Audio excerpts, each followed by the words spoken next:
ማርኬ አሁን ነው ገና ተበላ በቃ ቤዚሻን አሳልፎ ሰጣት ማለት ነው። ለነገሩ ምን ያድርግ አጣብቂኝ ውስጥ እኮ ገባ። ምንም ማድረግ አይችልም እና በቤተሰብ ጣልቃ መግባት በጣም ከባድ ነው። እንግዲህ ያው ብዙ ሰው ቤዚን ከቤት እንድትወጣ አይፈልግም። በኮሜንት ምናምን ሳያችሁ ቤተሰብ ጋር መራራቅ የለብሽም ምናምን ትሏታላችሁ ማለት ነው። እና ቤዚ የምትናገራቸው ነገሮች እነሱ ቤተሰቦች ናቸው፣ ምንም ልናገራቸው አልችልም፣ ላስቀይማቸው አልችልም እያለች ትናገራለች ሁሌ ማለት ነው። አያችሁ አይደል ዛሬ እናትሽ ታማለች ስትባል እንዴትና እንዴት እንደሆነች። ሰላም ሰላም ቤተሰብ እንዴት ናችሁልኝ? ደህና ናችሁ ወይ? አላችሁልኝ? ሰላምና ፍቅር በያላችሁበት ብዝት ተረፍ ይበልላችሁ።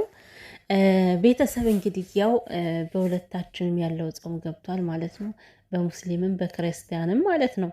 እና ስራው እንዴት ይዟችኋል የመዳም ቅመሞች የኔ እህቶች? እኛ ግን የመዳም ቅመም ለምን እንደምንባል እኮ አይገባኝም። እኛ የራሳችን ቅመም ነን አይደለ እንዴ ቤተሰብ? እና እንግዲህ እኛ ደግሞ ማለት ነው ስንጠገረር ምናምን እንውልና ከዛ ደግሞ በስልካችን እንዴ አውሮፓ ካናዳ ነው የምንደርሰው እኮ በስልካችን ማለት ነው። ልክ እንደ ጅብ ስንጓዝ ነው የምናድረው። የሰው ልጅ ሰርቶ ምናምን ስራውን ማለት ነው ቤተሰብ እርፍ ሲል ጭንቅላቱን ሲያሳርፍ ደስ ይላል። እኛ እኮ አናርፍም።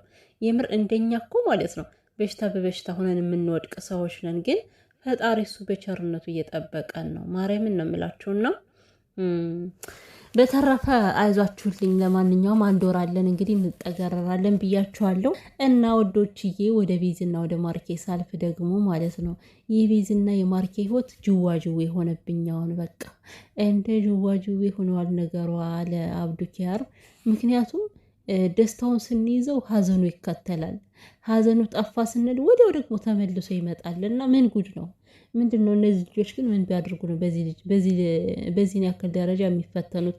የምሬን ነው የምላቸው። አሁንስ በጣም እያሳዘኑኝ ነው። በጣም ማርያምን ማለት ህይወታቸው የሆነ ምስቅልቅልቅልቅል ገና በልጅነታቸው ይሄን ያክል ፈተና ከነሱ ላይ እንዲመጣባቸው የታዘዘው የተፈቀደው ለምንድን ነው ግን? እውነት በጣም ከባድ ሁኔታ ውስጥ ነው ያሉትና ማለት ነው። እንግዲህ ዛሬ ማርኬ ልቡ ፈርቷል። ልቡ በጣም ነው የሰጋው። እናንተስ ምን አሰባችሁ?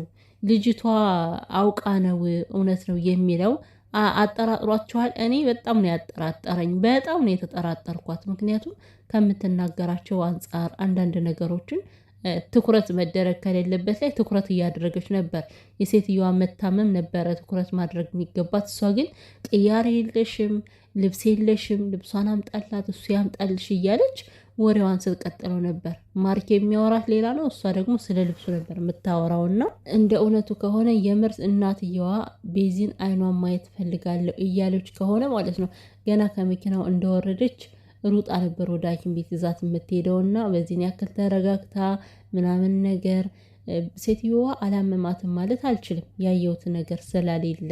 ስለዚህ ነገር ግን የተወሰነ ትንሽ አሟት ከሆነ ያንን በሽታ አጋነውት ቤዚ እንድትመጣ የተጠቀሙበት ይመስለኛል። ቤተሰብ ወደ ቤት እንድትመለስ አካብደው ነው የነገሯት ይመስለኛል። እና ምንም አላማረችኝም እህቷ። የምሬን ነው የምላችሁ። በተለይ ልብሱን ስደጋግመው ጭራሽ ነው ያላማረችኝ። በቃ በዘዴ ከእጁ ያስወጧት ነው የመሰለኝ ሁላና የምር አሁን እዚህ ላይ ማርኬ ምንም ማድረግ አይችልም። በቤተሰብ መካከል ጣልቃ መግባት አይችልም። እና ነገር ግን ቤዚ ማለት ነው ቤዚዬ የኔ ቾኮሌት የምር እንደዚህ ሸውደውሽ ከሆነ የወሰዱሽ ሊያጋቡሽም ከሆነ ማለት ነው አንቺ የሆነ እርምጃ መራመድ አለብሽ። ቤተሰቦቼ ናቸው ምንም ላደርጋቸው አልችልም ምናምን ሳይሆን ቤተሰብም ቢሆን ማለት ነው እንዴ ግዴታና መብት እኮ መከበር አለበት። ማን ነው በቤተሰብ መካከል ግዴታና መብት መከበር የለም ያለው እንዴ? ቤተሰቦች ቢሆንም አንቺ የማትፈልጊውን ነገር እንዲያደርጉ አትፍቀጅላቸው። ቤተሰብ በምናከብረው መልኩ እናከብራለን፣ በማንቀበለው ነገር ደግሞ አንቀበልም። ደግሞ ይሄ ህይወት ነው። ህይወትሽ እስከሆነ ድረስ ህይወትሽን ረዥም ኑሮ የምትኖሪው አንቺ ከምታገቢው ሰው ጋር ነው እና ያን ሰው ደግሞ አትወጂውም። ስለዚህ ቤተሰቦቼ ናቸው አልናገራቸውም ብለሽ ህይወትሽን እዛ ውስጥ አስገብተሽ ማበላሸት የለብሽም ብዬ አስባለሁኝና እናንተስ ምን ተሰማችሁ? ቤተሰብ ልጅቷ ያምሯን ይመስላችኋል ወይስ ደግሞ አውቃ ነው? እኔ ልጅቷን አላመንኳትም እንደነገርኳችሁ። ሲቀጥል ደግሞ የሆነበት ውስጤ ፈራ። በቃ ምን አይነት ዘዴ ሊጠቀሙ ነው በዚህ ልጅ ላይ ብዬ ከዛ በፊት ሴትዮዋ ሳትታመን በፊት እኮ ማለት ነው ለቤዚ ደውላ ቤተሰቦቿ ቡታጅራ ድረስ ፖሊስ ሁሉ ማምጣት እንደሚችሉ ሁሉ እየነገረቻት ነበር አይደለ?